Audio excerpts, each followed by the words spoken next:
Hello everyone. Today I will be talking about the recent reoccurring controversy um, about COVID vaccine and miscarriages risks for pregnant women, which has reignited recently on Twitter after the release of Fauci's diary, where he admits that he had certain concerns privately um, for the pregnant woman.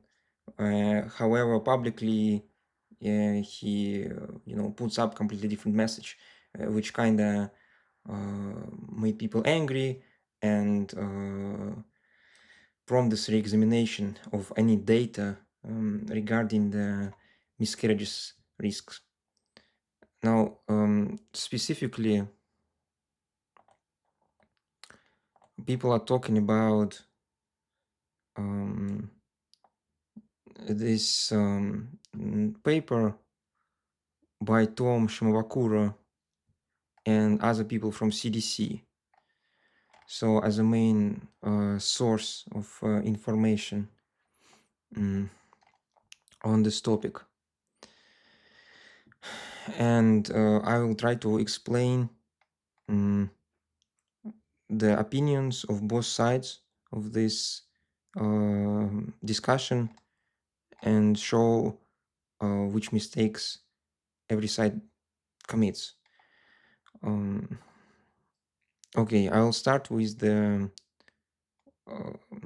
mainstream argument in their case and their fallacy, and then we'll move on to the critics. Okay, so here the paper. So the paper works with what's called vsafe data. It's the vaccine health checker surveillance system, which works as a phone app, right? So what you do is you install it, you get the vaccine, and then you report your side effects and status. I worked with it a lot. I will talk about it later, what exactly I was doing, but today we are talking about pregnancies in it. So let's read the method briefly, because the timing is very important. From December 14, 2020 to February 28, 2021, we use data from vsafe after vaccination health checker surveillance system, the vsafe pregnancy register, and the vaccine adverse events reporting system to characterize the initial safety for mRNA COVID vaccines in pregnant persons. Okay. So they're talking about where's as well, but we'll focus only on vsafe. Because that's where the discussion is happening. A total of 35,000 vsafe participants 16 to 54 years of age identify as pregnant. Okay.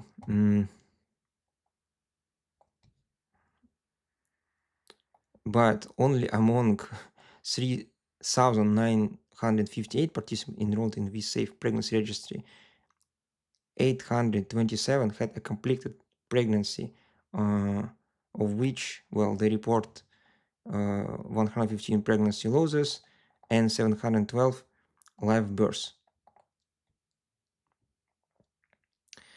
Okay, we will talk about this completed pregnancy problem. As you can see, that the total number of participants enrolled is way larger than the one which had complete pregnancy. And this small number, 827, is what will be used in the analysis in this paper. Now let's also read the conclusion first.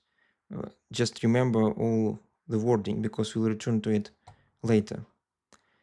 Preliminary findings did not show obvious safety signals among pregnant persons who received mRNA COVID-19 vaccines. However, more longitudinal follow-up, including follow-up of larger number of women vaccinated early in pregnancy is necessary to inform maternal pregnancy and infant outcomes. Okay, so the wording is key. And by the way, this pregnant person stuff actually haunts them very badly. Just look at this. This is off topic, but I'm just showing you how ridiculous this is and how pathetic these people are. Small differences in reporting frequency between pregnant persons and non-pregnant women were observed for specific reactions and so on. Okay, do you see the problem? Like, I know a lot of people like who support this diversity stuff. They think, oh, it takes no effort to say pregnant person. We just want to be inclusive. But the problem actually snowballs because, as you can see, they have to say pregnant person, but they can't say non-pregnant person, right? Because this is a completely different thing. We want to compare pregnant women to non-pregnant women, but you can't compare, non-pregnant persons to non-pregnant persons because it doesn't make any sense, right? We want to compare women to women because men could have different side effects. So that's how stupid this is. But okay, this is off topic. Now let's return to the main line of discussion.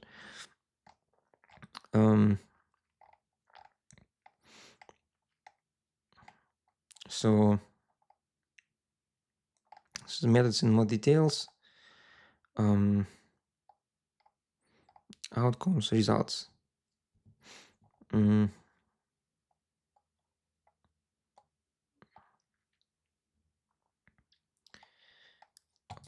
Okay.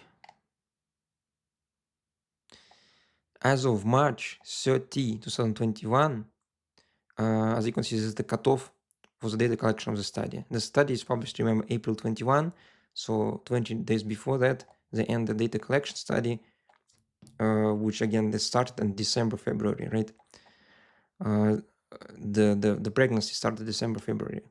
The vsafe pregnancy registry call center attempted to contact 5,230 persons who were vaccinated through February 28, 2021, and who identified during a vsafe survey as pregnant at or shortly after COVID-19 vaccination. Then they're talking about how most of them were unreachable, and so on.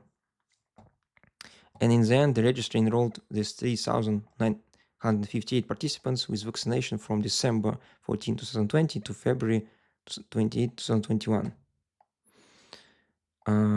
Again, they're talking about how many of them were white and so on. It doesn't matter.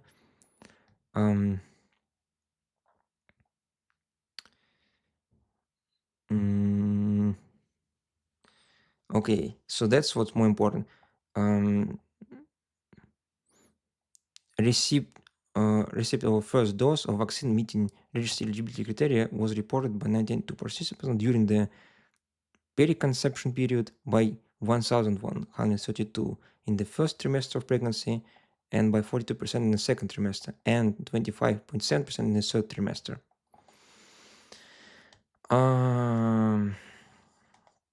So this is, the total numbers. However, that's not what the study is looking at, because at the moment of March, they only decided to look at those participants who had completed the pregnancy in some way.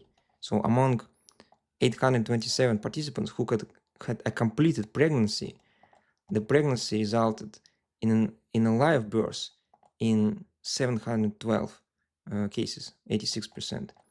In a spontaneous abortion in 140, in 104, so 12% of cases, and in stillbirth in one case. And other outcomes in 10. A total of 96 of 104 spontaneous abortion occurred before 13 week of gestation. As expected, most of the spontaneous abortions occur early on. And 700 of 712 pregnancies that result in live birth were among persons who received their first eligible vaccine dose in the third trimester. Yeah, that makes sense, right? Because they had only December, February, January, February, March maximum 3-4 months to complete the pregnancy. Of course, they were in third trimester. How else would be able to complete the pregnancy? Okay, so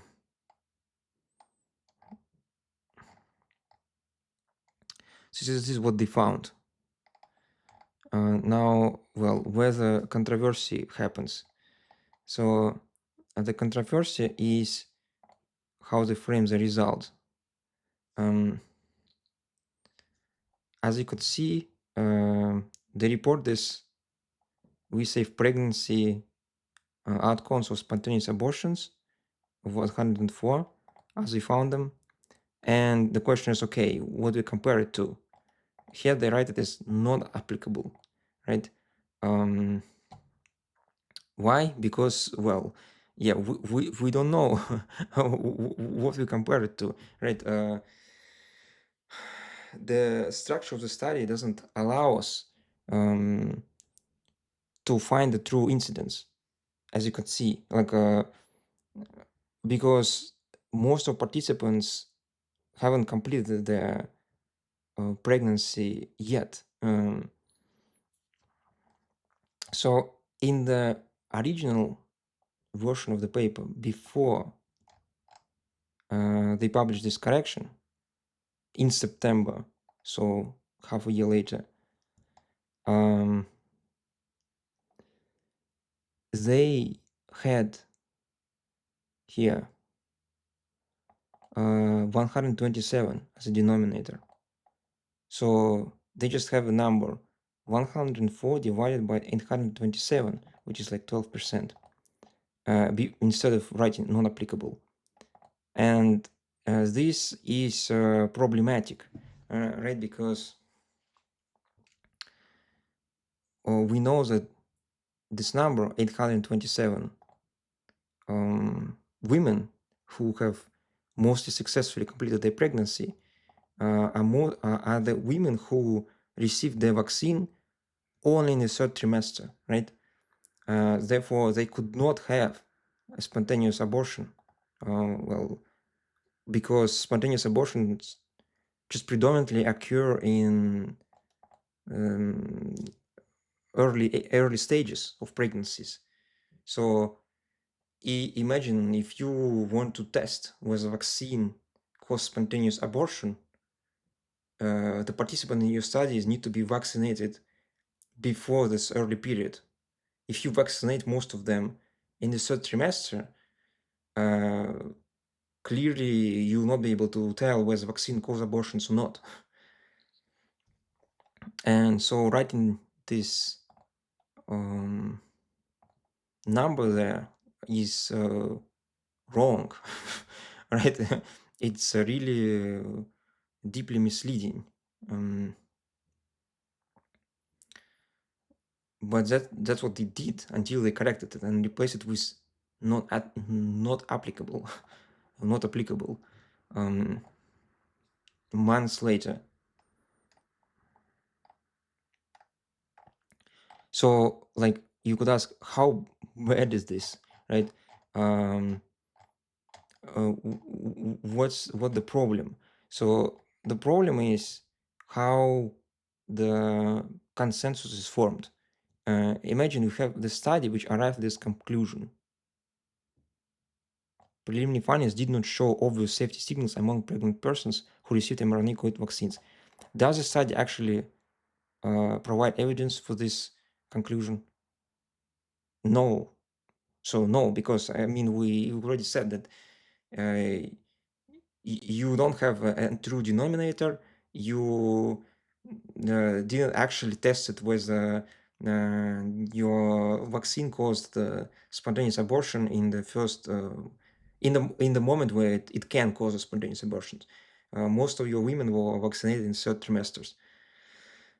So no, of course no. But yet this will be one of the thousands of studies which will be bundled up with other studies, which will be inserted in some kind of reviews and opinion pieces, which will constitute a scientific consensus of saying that COVID vaccine is safe and effective. despite the fact that if you look in the detail, none of the studies found anything because it wasn't trying to find anything. Because the methods they choose could not have spoiled anything. And in fact, if you read carefully just the second sentence, it shows you that they admit that there was no chance of finding anything. However, more longitudinal follow-up, including follow-up of large number of women vaccinated early in pregnancy, is necessary to inform maternal pregnancy and infant outcomes. Yes, of course. Without it, you can't say that this is true. So that's how CDC works. That's how scientific establishment works. They don't lie to you. Like, they don't lie to you in the paper. You see, that's not a lie. If these two sentences written together in proper context, they compensate each other, right? But if you only take the first sentence and then you report it together in this huge bundle with thousands of other papers, you create the narrative that, oh, thousands of papers all agree on the same thing, right? And that shapes the public policy. So that's what, of course, makes people angry. And in fact, Robert Malone, I think, talked about it as well. So the timing was important.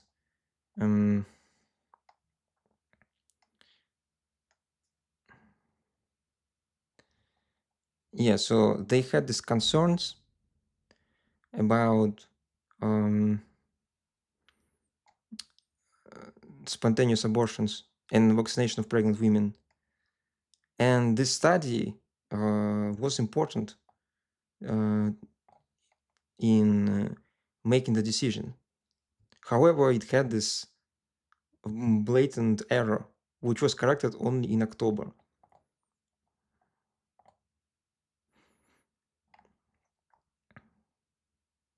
The April 2021 paper that reassured everyone had a denominator problem. The 12% miscarriages looked normal, but 700 out of 827 pregnancies counted were vaccinated in the third trimester. They could not miscarry before 20 weeks. CDC authors considered and AGM corrected it in October.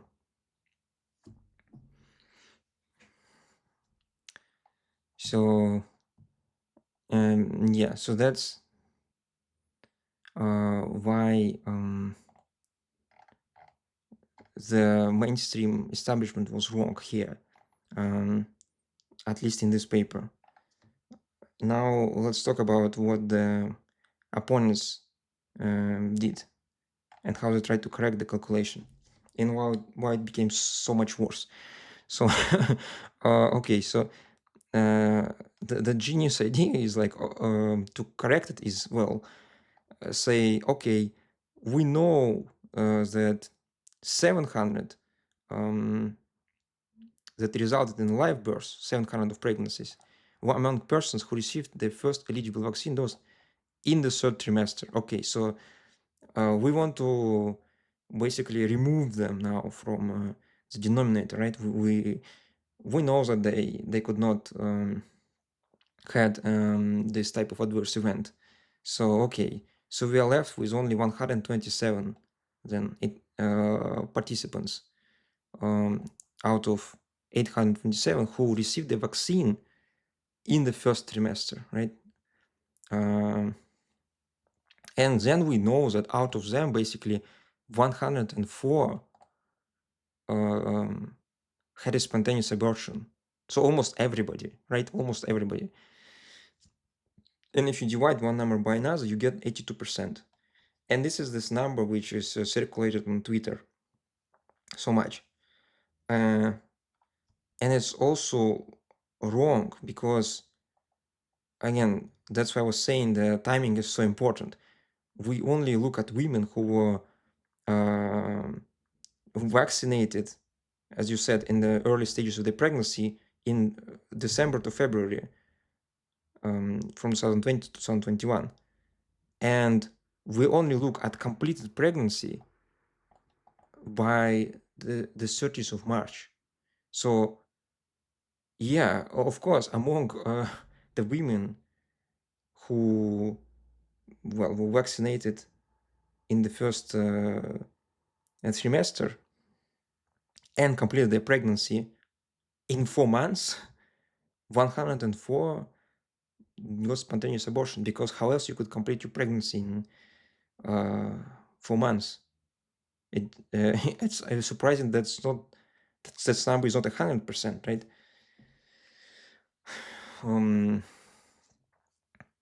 So yeah, it's of course it doesn't prove that some kind of incredible increase of stillbirths or spontaneous abortion by the vaccine. And it's kind of dumb, it's like in this stupid graph, the that's where the average leftist person sits, right, in this Midwitz curve. Like he's dishonest, he thinks he understands data, but actually he has wrong denominator. And then the average right-wing person is, he tries to correct him and makes things like 100 times worse. So yeah, and then that's the reality of this situation. And now also keep in mind that vsafe is self-reporting system. So even if, on top of all of that, even we found some signal, when I was trying to analyze this data, the biggest problem is that there's reporting bias. Like the all self-reporting system underreport like huge times, like by hundreds of times. People just don't report anything, and they are more likely not to report anything if they're fine. Like the people who get some severe outcome are the ones who are more likely to report something. So there is always bias which you have somehow, which you need to somehow account for, and it's almost impossible. So this could be used by CDC to dismiss any signal if they want. So yeah, by the way, if you're curious whether the CDC ever actually analyzed the data properly, yeah, I mean, they tried. So there was a follow-up where it is here, and they did everything normally. So it's a week by week risk. So this is a table of how many women were vaccinated prior to this time in their pregnancy. And for each time we have the number, and we also have the percentage of spontaneous abortions, the spontaneous abortion rate. So okay, so yeah, if you want to read the fetuses at risk prior to 6 weeks gestation include those who were vaccinated prior to 6 weeks gestation. Okay, so that's how the table works. So they supposedly didn't find any abnormalities. That's the claim. Now, well, the question becomes, okay, so that settles the debate. This means there is no problem. Now, first of all,